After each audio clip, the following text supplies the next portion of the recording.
8월 11일 목요일 온라인으로 매일의 묵상에 참여하시는 모든 분들에게 주님의 은혜와 말씀의 능력이 함께 하시기를 소망합니다.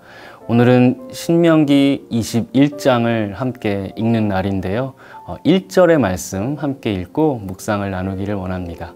제가 신명기 21장 1절 읽도록 하겠습니다. 내 하나님 여호와께서 내게 주어 차지하게 하신 땅에서 피살된 시체가 들에 엎드러진 것을 발견하고 그 쳐 죽인 자가 누구인지 알지 못하거든. 신명기 21장은 이제 이스라엘 백성들이 가나안으로 입성한 후에 그곳에서 벌어질 수 있는 여러 경우의 일들을 어떻게 대처하고 그 일들을 어떻게 수습을 해야 할지에 대한 구체적인 설명으로 기록이 되어 있습니다. 각 경우가 무엇을 하거든 이라는 이 가정법으로 시작을 하고 있는데요. 첫 번째는 1절에 죽인 자를 알지 못하거든 으로 설명을 하고 있고요. 두 번째 경우는 11절에서 여자 포로를 아내로 삼고자 하거든 으로 설명합니다. 세 번째 경우는 15절에 미움받는 아내의 아들이 장자이거든 으로 설명을 시작하고요. 네 번째 경우는 18절에서 완악하고 패역한 아들이 부모의 말을 순종하지 아니하거든 이라는 경우를 설명하고 있습니다. 마지막 다섯 번째는 22절에서 사형수를 나무 위에 달거든 이라는 말로 마지막 경우를 묘사하고 있는데, 이 다섯 가지의 경우 모두 가정법이지요. 모두가 우리가 예상하지 못한 또 갑작스럽게 발생할 수 있는 인생에서 맞닥뜨리는 그 일들입니다. 무슨 의미일까요? 생각해보면 우리의 인생은 어떤 일이든지 언제나 어디에서나 일어날 수 있다라는 것이죠. 불확실성으로 가득한 것이 바로 우리의 인생이라는 의미입니다. 그 누구도 완벽하게 내 인생을, 나의 미래를 예측하거나 통제할 수 없다는 그것의 불가능성을 우리에게 가르쳐주고 있습니다. 그리고 그 불가능함, 불확실함의 가장 근저의 기초가 되는 것은 바로 우리의 죽음이겠지요. 어떠한 인생도 본인의 죽음을 예측하거나 통제할 수 없지 않습니까? 그리고 그것이 우리 인생이 겪는 숙명과도 같은 그 불안의 이유가 됩니다. 다섯 가지의 경우를 다시 한번 좀 살펴볼까요? 누군가 살인을 저질렀습니다. 그런데 그 살인을 당한 그 피해자의 그 피에 대한 책임을 지울 수 있는 그 특정한 어떤 개인, 그 가해자를 우리가 찾지를 못하는 상황인 것이죠. 두 번째 경우는 어느 나라와 이 전쟁을 했는데 승리를 하여 많은 포로를 거두었습니다. 그런데 그 포로 가운데 한 여인에게 마음을 뺏기고 아내로 삼게 되는 상황입니다. 세 번째는 어느 한 남편이 두 아내를 두고 한쪽을 더 사랑하고 또 어쩔 수 없이 한쪽은 덜 사랑하거나 또 미움을 받게 될 수밖에 없는데, 그런데 하필 그 집안의 장자가 누구의 소생입니까? 내가 덜 사랑하는 남편에게 미움받는 여인의 소생이 장자인 것이죠. 다음 네 번째 경우는 가문의 기업을 이어받아서 이 집안을 이끌어 나가야 할 그 아들이 지금 어떤 지경인가요? 패역하고 완악하고 또 부모님의 말씀에 불순종하고 방탕한 그러한 아들입니다. 참 안타까운 상황이지요.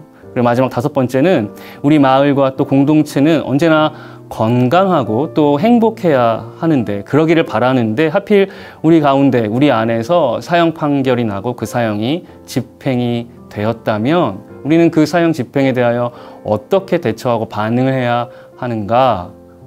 정말 어려운 문제가 아닐 수가 없지요. 이러한 이 다섯 가지의 경우가 사실 우리가 살면서 우리의 인생에서 겪을 수 있는, 만날 수 있는 모든 일들을, 모든 그 가능성들을 다 커버할 수는 없습니다. 그러나 이 5가지의 경우를 하나하나 성경에서 설명하고 또 가르쳐주고 있는 이 본문을 통해서 우리가 묵상할 수 있는 첫 번째 포인트는 하나님께서 약속해 주신 그 바로 가나안 땅 안에서도 인생이란 언제나 불확실성과 예상치 못한 다양한 사건, 사고, 위기 그리고 문제로 가득하다는 것을 가르쳐주고 있는 것이죠. 두 번째 포인트는 무엇입니까? 그런데 하나님께서는 그 각각의 경우마다 우리를 함께 하시고 우리에게 행할 바를 알려주신다는 것입니다. 기가 막힌 정말 갑작스러운 위기와 문제를 만났을 때 그저 당신의 백성들, 당신의 자녀들을 방치하거나 방관하지 않으시는 하나님. 하나님은 그 문제와 위기 가운데에서 우리와 함께 하시며 또 우리가 행할 바, 우리가 갈 바를 알려주시고 인도하시는 그러한 주님이 되신다는 것을 오늘 본문을 통해서 우리는 묵상할 수가 있겠습니다. 시편 23편을 노래한 다윗은 생각지도 못한 사고나 위기와 고난을 만났을 때 주님은 어떻게 우리에게 일하신다고 노래합니까? 주님은 우리의 선한 목자와 같이 우리를 선한 길로, 의의 길로 인도해 주시고요. 그리고 사망의 음침한 골짜기에 빠졌을 때에도 해를 두려워하지 않을 수 있는 그 이유는 바로 하나님의 지팡이와 막대기가 우리를 안전하게 안위하시기 때문이다라고 노래하고 있습니다. 각각의 경우에 대해서 이렇게 당신의 백성들에게 어떻게 행할 바를, 갈 바를 알려주시는 오늘의 본문 말씀을 묵상해 보면 시편 119편 105절의 노래가 또한 자연스럽게 떠오릅니다. 주의 말씀은 내 발의 등이요 내 길에 비친 것입니다. 마지막 세 번째 포인트는 하나님의 가르침을 우리가 순종하고 따를 때에 바로 그 순종을 통해서 무엇이 드러나나요? 주님의 공의 그리고 주님의 사랑이 드러남을 알 수가 있습니다. 각각의 경우를 좀 더 구체적으로 살펴보면 살인 현장에서 최단거리에 있는 그 성읍의 장로들과 제사장들의 역할 무엇이라고 가르쳐 주십니까? 무죄한 자의 피 흘림을 제하하는 것이 바로 그들의 임무로 주어집니다. 전쟁의 포로 가운데 한 여인을 아내로 삼은 자는 그녀를 아내로서 존중해 주어야만 합니다. 절대로 전쟁의 노예로 가볍게 여겨서는 안 되는 것이죠. 세 번째로 여러 아내를 두고 하필이면 장자가 내가 아끼는 여인의 소생이 아닌 경우에는 어떻게 해야 합니까? 그럼에도 불구하고 그 아들을 장자로 인정해야만 한다는 것입니다. 사사로운 나의 감정 때문에, 나의 편애 때문에 가정에 관한 이 율법과 전통을 억지로 깨서는 안 된다는 그러한 말씀인 것이죠. 폐악한 아들에 대한 이 징계를 온 마을과 공동체가 함께 한다는 것은 무엇을 의미할까요? 자녀 세대에 대한 이 양육과 그에 대한 책임이 비단 한 가정에만 국한된 일이 아니라는 것입니다. 한 자녀를 위해서는 그 다음 세대를 위해서는 온 마을이, 온 공동체가 함께 연대하고 책임져서 다음 세대 자녀들을 양육하고 키워내야 한다는 가르침을 우리는 알 수가 있습니다. 마지막으로 사형이 없을 수는 없지만 그것으로 하나님께서 기업으로 주신 땅을 더럽히지 말라는 것, 바로 마지막 5번째의 경우에 하나님께서 주신 권면의 말씀입니다. 이 세 가지 포인트를 우리의 삶과 신앙에 한번 적용해 볼까요?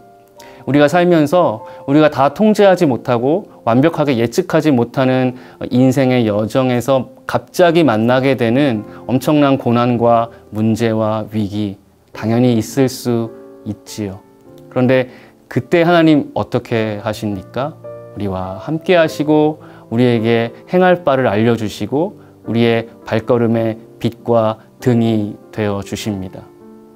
그리고 그분이 우리에게 하시는 그 말씀을 우리가 청종하고 순종하며 따를 때에 우리의 삶을 통해서 무엇이 드러납니까? 바로 주님의 사랑, 그리고 주님의 공의, 하나님의 긍휼과 자비하심이 우리의 삶을 통하여 드러나게 될 줄로 믿습니다.